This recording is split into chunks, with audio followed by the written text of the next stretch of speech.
Let's begin.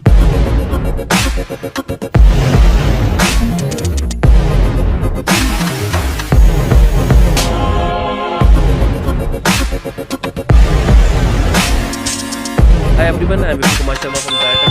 Today I am going to demonstrate a project named Advanced Vehicle Security System. In this project, what we are doing, we can turn on the system engine through our finger. We can register finger, and we are using fingerprint sensor here. So engine will be turned on, and you can see light will be on. So that means fan will be on. The engine is turned on. After that, we have accident alert in the system. We are using GPS GSM, and we are using spring, or you can say accelerometer, to detect the accident. And after that, data will be sent through the GSM in the message form, like emergency alert at this particular location. To make this project, you can contact us. We will help you in making this project. You can buy this project also in the description box, and for more detail about the project, you can WhatsApp us. We will send you complete details, because the video is very short, which I made before. Okay, and thank you so much for watching the video. Thank you.